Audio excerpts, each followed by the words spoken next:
ఇక అప్డేట్ చూస్తే కాంగ్రెస్ ప్రభుత్వం 100 రోజుల పాలనపై మాజీ మంత్రి హరీష్ రావు ఫైర్ అయ్యారు.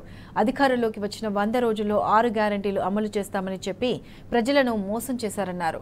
రైతు బంధు పూర్తి కాలేదన్న హరీష్ రావు రుణమాఫీపై అతీగతి లేదని విమర్శించారు.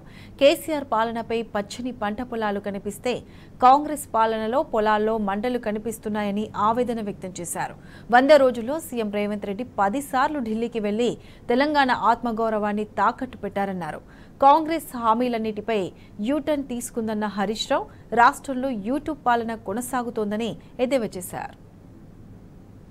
కాంగ్రెస్ పార్టీ అధికారంలోకి వచ్చి ఈ రోజుతో 100 రోజులు నిండుతా ఉంది. ప్రజలకు ఎన్నికల సందర్భంగా 100 రోజుల్లో 6 గ్యారంటీలు 13 హామీలు అమలు చేస్తామని బాండ్ పేపర్ల మీద నోటరైజ్డ్ డాక్యుమెంట్లు చేసి ఇంటింటికి పంచి అధికారంలోకి వచ్చిన కాంగ్రెస్ తన మాట నిలుపుకోలేకపోయింది. రాష్ట్ర ప్రజల్ని దారుణంగా మోసం చేసింది. 100 రోజుల పాలన 3 విచారణలు 6 వేధింపులు అన్నట్టుగా సాగింది.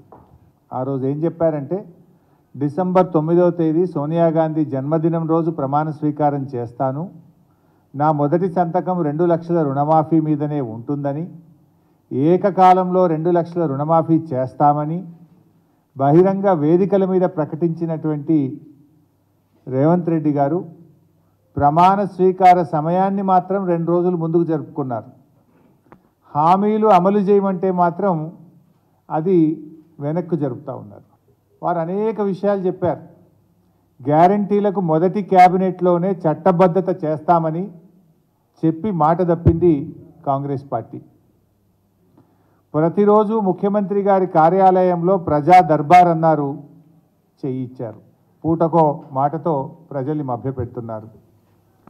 ప్రగతి భవన్ను కూలుస్తాం, నాలెడ్జ్ సెంటర్ను ఏర్పాటు చేస్తామన్నారు, విలాసవంతమైన సౌకర్యాలు అన్నారు. కానీ ఈరోజు చూస్తే ఉప ముఖ్యమంత్రి గారే అందులో ఉంటున్నారు. అసెంబ్లీను సందర్శించిన ముఖ్యమంత్రి గారు అసెంబ్లీ స్వరూపాన్నే మార్చేస్తాం 3 నెలల్లో అన్నారు. తట్టెడు మట్టి కూడా తవ్విన పరిస్థితి లేదు. రైతు భరోసా ఇస్తున్నామని అంతర్జాతీయ వేదికలపై గొప్పలు చెప్పుకున్నారు. రైతు బంధునే ఇలా మొదలుపెట్టి 100 రోజులైనా పాతది కూడా ఈ రోజుకు పూర్తి చేయలేకపోయినారు. రైతు రుణమాఫీ అన్నారు, దానిపైన అతి గతి లేదు, ఒక్క అడుగు కూడా ముందుకు పడ్డ పరిస్థితి లేదు. ఆసరా పెన్షన్లు పెంచుతామన్నారు, ఉన్న పెన్షన్లే సరిగా ఇవ్వడం లేదు. కేసీఆర్ గారు తెలంగాణ పరువు పెంచే ప్రయత్నం చేస్తే రేవంత్ రెడ్డి గారు మాత్రం కరువు పెంచడంలో పోటీ పడుతున్నారు. దేశమంతా కరువు ఉందనే చేతగాని మాటలు చెప్తూ రైతుల నోట్లో మట్టి కొడతా ఉన్నారు. కేసీఆర్ గారి హయాంలో పచ్చటి పంట పొలాలు కనిపిస్తే 10 ఏళ్ల తర్వాత రైతులు తమ పంట పొలాలలో మంటలు పెట్టుకునే పరిస్థితులు ఈ రాష్ట్రంలో కనబడతా ఉన్నాయి. కేసీఆర్ గారు వ్యవసాయాన్ని శిఖరాగ్రంలో నిలబెడితే రేవంత్ రెడ్డి గారు శిథిలావస్థలోకి చేస్తున్నారు. కేసీఆర్ గారి హయాంలో త్రాగునీటికి సాగునీటికి లోటు లేని పరిస్థితి ఉంటే ఇవాళ రాష్ట్రంలో రేవంత్ రెడ్డి గారి పాలనలో కన్నీళ్లకు కొరత లేని పరిస్థితి కనపడతా ఉంది. మిషన్ భగీరథ ఇంటింటికి నీళ్ళు ఇచ్చే పథకం కేసీఆర్ గారు తీసుకొస్తే రేవంత్ రెడ్డి గారి రాజ్యంలో మళ్ళీ ఖాళీ బిందెల ప్రదర్శన కనబడతా ఉంది. స్వయంగా ఆయన నియోజకవర్గం కొడంగల్లోనే కనబడ్డది.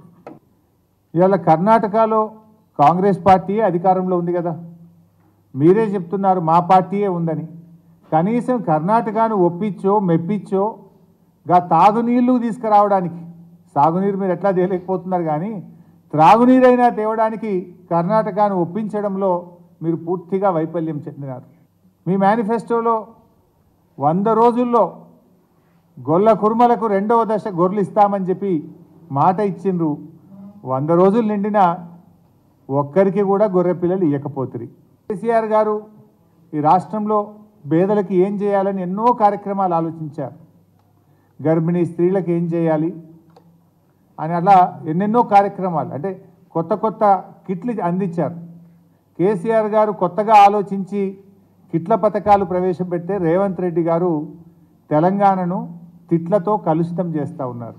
తిట్లలో పోటీ పడుతుండే ఆయన. 100 రోజుల్లో ముఖ్యంగా మీరు ఏదైనా సాధించిందంటే 10 సార్లు ఢిల్లీకి అయితే పోయించారు. అంటే ప్రతి 10 రోజులకు ఒక్కసారి ఢిల్లీకి పోయి తెలంగాణ ఆత్మగౌరవాన్ని తాకట్టు పెట్టారు. రైతు బంధు పడలేదని ఎవరైనా రైతులు అడిగితే ఒక మంత్రి గారు చెప్పుతో కొట్టమంటాడు.